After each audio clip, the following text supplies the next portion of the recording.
quorum. We got 5 out of the 9, so that's a good thing. Mark down Mark as being excused. Right. He told me to tell you guys that. Yeah, Mark's daughter is giving birth. Yep. According to Joe. So I'm not the father. Not the father? Okay, well, that's good to hear. Shoot, with my glasses I in the think car. there's a lot of happy These are people. on. A lot of happy people about that. And we've got Kevin. All right. Full house. Full house. Almost. Kevin, you got, you ready to take notes, my friend? I didn't bring it. That was really cool. Well, Joe's got a pen and we've good. got paper. I'll do that. I've writing academy goals. There's more Right in on the I back. still have Joe's pen. You didn't want to take notes. No. Morning. Morning, son. So Good to have you here. Yeah. yeah, well, So thank you. Got the when you get up at official. 7:15. All Oh, you right, got a pen. All right. Okay. we will call the meeting to order. First order of business is approval of the minutes from May 4th. We did not have a meeting in July, Right. correct? And the June meeting, we did not have a quorum, so we were not able to conduct any business whatsoever. So those minutes had been distributed. What is the favor of the There, committee? I didn't receive any minutes. You didn't receive? No. Oh, okay. The minutes on May 4th. It's a good thing we didn't approve them. That's right. I was thinking they had been distributed. I didn't can't go back remember. and look. Yeah. We'll have to see who was the keeper of, Right. it might have been Mark, for all I know, so. He was here. came once when I couldn't, so it might have been Mark. Might have been Mark. All Okay. right, well, we'll have to circle back and find that out. Apologize for that. So any new business anyone has? If not, we'll move on to old business and get updates from staff. Aaron, you want to just kind of click on through? I can speak on the ones that I know of. There's several Sure. on here that I cannot speak on, but absolutely I Alright. can touch on the Sandusky Wheels Park. From the project and construction standpoint, I can say that the RFQ has been completed. We received qualifications. There were 2 that came in, and the planning department is now working through OHM and to develop a contract for final design. What has been done was conceptual design for All Wheels Park, and they are now going to take it to final design, so then we can go out to bid. The goal is to have final design completed very quickly as possible, and get construction started in the first quarter or first half of next year. So that project will be moving as quickly as possible. We'll be handling the actual construction phase of the project out of the engineering office. So I will be able to be more involved and give more updates at these meetings as we move forward. Okay. Where's the location of this? Is it? It's going in the same location where it is now, where the pump track is and the skate park. So just a reconstruction of that? I would say more like a demolition and then new construction. They're not going to really keep any of the facilities that are there, except possibly the concrete slab, and then providing better access to it as well, knowing that with the Justice Center going in at that location and that parking lot closest to the Justice Center not going to be able to be used for the skate park, making sure that there is better access and shade and all of the other necessities and amenities that are needed at a park of this this type. So that parking lot kind of east of, that's kind of dedicated, that's going to be going? That parking lot right now on the conceptual plan is intended to stay. And with looking at concepts and ideas for Battery Park, making sure that that connection stays to that. Also, through the Justice Center design, we did make sure that we had the driveway that comes off of Washington Street, that I'd say easternmost or northernmost or whatever you want to say, the one closest to the cell tower. is as far away from the cell tower as possible so we can provide alternative access to that parking lot or to the skate park as needed on the other side of it. So we can allow that to happen and make sure that there is access regardless of what happens at Battery Park. Through you, Mr. Chairman, but what's the budget estimate for that? What are we expecting to spend on that? That project in total, construction, design, and conceptual design is $1 million. Does it have a new pump track part of it, or pump track's gone, or? There is pump track incorporated with it, and I haven't dove into the conceptual in great detail, but I can say that as we move forward with final design, we'll sure to keep the committee updated as well as the public. Thank you. Any other questions for Aaron? Okay, thank you, Aaron, for that. Battery Park? Unfortunately, for me, I'd have to skip to the Justice Center. All right, I'm not that's fine. up to speed on the Battery Park one. Okay. So the Justice Center, we're still moving forward. Phase 1 is still intended to be completed this fall. And we're looking to move the police and court to Phase 1 in the fall, and then have Phase 2, which is where the police and court currently are situated.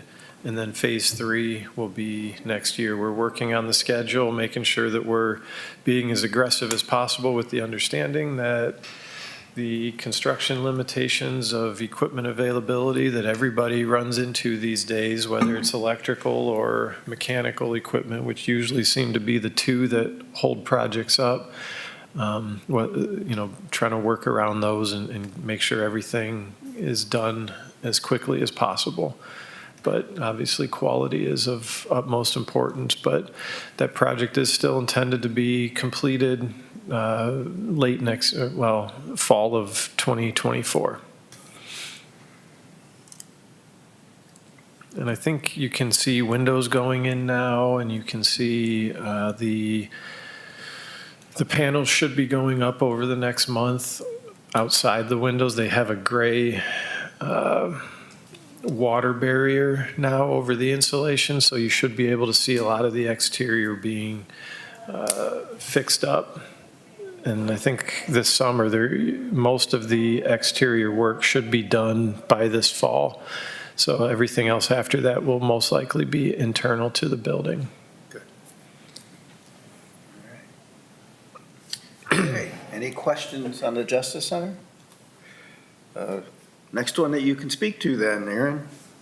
Yes, the Causeway Wetlands Project. We have entered into a contract with KS Associates, who did the original design on the current Causeway Wetlands Project, the Phase 1.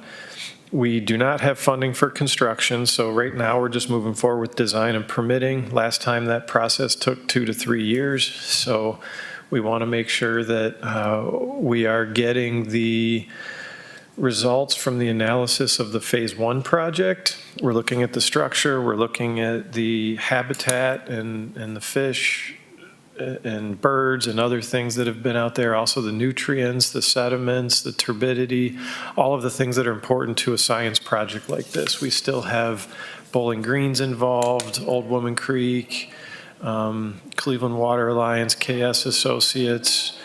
I know I'm forgetting some people, but we have a lot of entities involved in Fish and Wildlife, looking at many aspects of that project, everything that it was intended to do to make sure that it is doing what it was intended.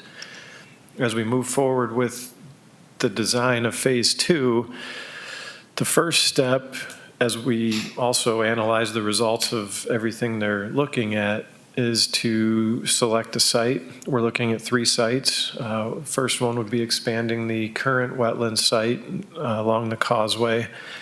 The second one would be what ODNR calls Turning Point Island, which is over by the coal docks. It's that little island that's inundated with cormorants and other birds that are destroying it. And the last one would be on the west end of town, which would have been Project Area 1 in the Sandusky Bay Initiative, which is the first phase of that project would be east of Cold Creek effluent. East of the ditch that comes out under the railroad, and west of Edgewater. So it's kind of that area that's bound and by the railroad tracks. There's really no land on the north side of that area. It's all railroad tracks. So we're looking at that as the third option. That one right now is the most appealing option, but we're going to analyze all those, figure out costs, figure out the science behind it and everything else, and see which area would be most beneficial. I'll keep the committee updated on that as we proceed, but like I said, that's a couple-year project to make sure we even have the design right and get the permits in place from the Corps and Ohio EPA and ODNR and everybody else. Aaron, who else is involved? The state of Ohio, the federal government? Yes, through the chair, we have been working with the Corps of Engineers. We're working with the state of Ohio, many departments within the state of Ohio, and many divisions within Ohio EPA, whether it be the regulators, the scientists, the policy makers. We're working with all of them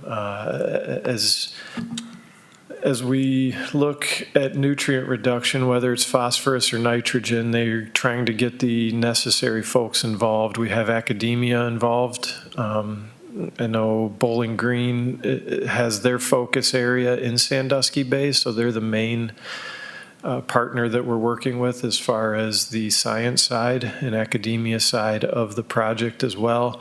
The consultant is KS Associates, and they have several sub-consultants, including landscape architects and various ecologists and environmental scientists as well.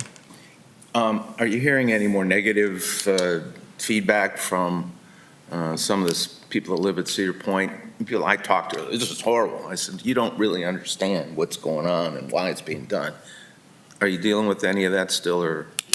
Yes, and what I would say to that is, I think, I can't remember the last project I did where I didn't get negative feedback from somebody, unless it's maybe just a straight resurfacing, but then, some people still get frustrated. But I mean, it's not unjustified. We're doing something that's never been done in the Great Lakes before. What you see out there now is not the end game. What's out there now, that's been done. But the end game in creating habitat and creating this coastal wetlands and trying to reestablish what nature had years ago is not something that's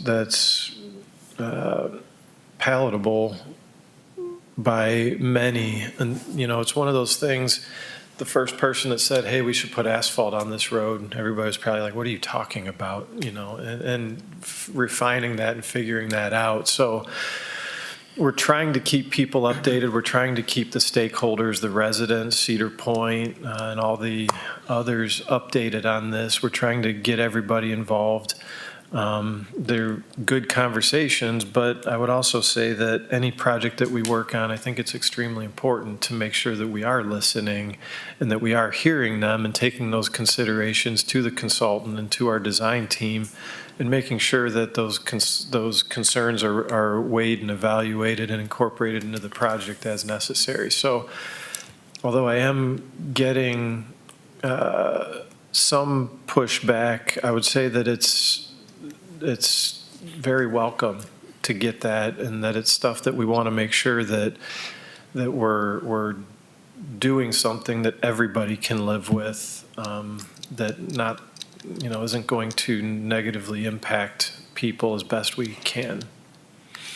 Well, I certainly appreciate what you're doing. Then I drive by it every day, and I try and deal with the people that are bringing me negative comments. Oh, we can't vote as we used to. I said, well, this is more important than where you run your boat. You've got plenty of room in the bay to do that, and so, okay, thank you, I appreciate it. Yeah, and just real quick, to that point, it is taking a little bit of that area of boating away, but the intent is to reestablish and to bring the natural environment back to Sandusky Bay. And the hope is that it improves the fishing in Sandusky Bay and that we create those fish spawning areas that maybe we can get a better sport fishing environment within Sandusky Bay. And maybe those fish come and spawn here and then take off and go into the lake, but that improves the quality of the lake as well. And, our ultimate goal, and one thing that we've focused on throughout this project, and the reason that we had Shores and Islands involved from the beginning of the Sandusky Bay Initiative, was we realized that you can do all the science, you can do all the construction, whatever you're doing, but you really need that recreational aspect, and you need that part that the people can get involved with the project and get educated by the project and understand the project for it to be a success. And our hope is that in the end, not only the fishing industry, but those paddle sports can get in there and get involved with the project as well and learn from it and understand why it's important to have these types of facilities throughout the Great Lakes. David? Yeah, this is an exciting topic for me, but I have lots of questions. Where you ended is where I wanted to start, is like the availability of that area to paddle sports now. When is it accessible? Is that still in the future, or is that something you can start heading out there with a kayak or canoe now? Yeah, through the chair, that area is not recommended for access right now, and it's not accessible right now. There's not a parking area to get out there and unload. The material that is being pumped in there is very soft, and it's gated off. And the reason that we've gated off the access from Cedar Point Drive is because the dredge material is very mushy and it can react like a quicksand in some areas, and we don't want people to get their feet stuck and walk out there. It's deceiving. Some areas are solid already, but this fall the Corps of Engineers is going to be pumping another round of dredge material in there, and then if there's still capacity remaining next year, they'll do the same thing. And as they're going through the construction, we're trying to keep it isolated now. Once that material's solid enough, we'll come back and reconfigure the current layout to allow stream flows and channel flows and that habitat throughout the wetlands. So that perimeter dike wall will always be there to protect it, but then eventually we'll have channels and streams and stuff going through the inside of it, and that's when the kayaks and everything should have access. We're also working with Cedar Fair, as everybody's aware, to provide a bike trail on Cedar Point Drive, or a multi-use path. The hope is that it would be on that side, and then eventually people will be able to get off their bike and walk out there. But right now, being that that's a private roadway, the city cannot ask people to park out there and interact from the land. Eventually, will there be, you sort of suggested that maybe there will be kayak drop-off or something there, or parking, or never? I don't see kayak drop-off there, but if people take their kayaks through there, that wouldn't be a problem. I know it's a long ways from some locations, but I know other people have already asked if they can get through there, and I've heard people going underneath the bridges and stuff with their kayaks anyway, so those people that are willing to go that far would be able to. Now, when there is a bike trail, some people I've also heard will walk a kayak up there or will bike their kayaks up there, that type of thing. But the intent is to have the main point of access for the site to be from the paddle sports, from the water, not from the land. And if somebody is cycling up there, they could get off their bike and maybe wander around, walk around the facility. What kind of time frame before, I mean, we're still a couple of years away from a bike path there, and So the bike path would be constructed by Cedar Fair. We don't have a timeline from them. Obviously, they're working through it. They're working through the conceptual design of that. The actual wetlands facility, with 2 more years of having to place dredge material and then wait for that material to hit a certain thickness and get consolidated enough, that might be another 3 years past that. So maybe 5 years is my hope that we can be done with phase 1. all right, I'm ready to move on to phase 2 or 3. Okay, quick question, Aaron, just, I mean, I know it's very early in the project, but are there any findings that, it's going as you had expected, or? Yes, actually, some of the results, so structurally, the perimeter wall is held up. Safety-wise, we haven't had any issues yet with anybody hitting it. I know the Big Island wildlife areas had people beach their boats up there. We're hoping that that doesn't happen out here, the lighting. But science-wise, we've seen clearer water within the diked area than outside of the diked area. There's less turbidity. One of the things that has concerned me is that because the area is relatively shallow, we're still getting the algae buildup in some of the corners of it during the summer. That's telling me that there is phosphorus and nitrogen and other nutrients that need to be taken out, which is why it's important to get those plants in there to pull all that material out. But we've also seen an increase in fish around the exterior perimeter of it, more so than what was there previously.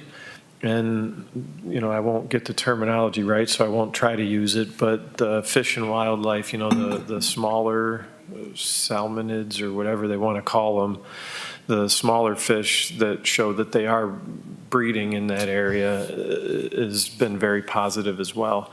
So, some of those results that we're getting, I haven't heard any negative results yet. Everything's been very positive throughout the process from everybody. Right, thank you. Bill? Just quick question on that. The location that you felt was becoming the favorite over on the west of Lions Park, would that be against the shore? Yes. Okay. Yes, it would be just along the perimeter. You know where the old ball field was that UST Subaki owns?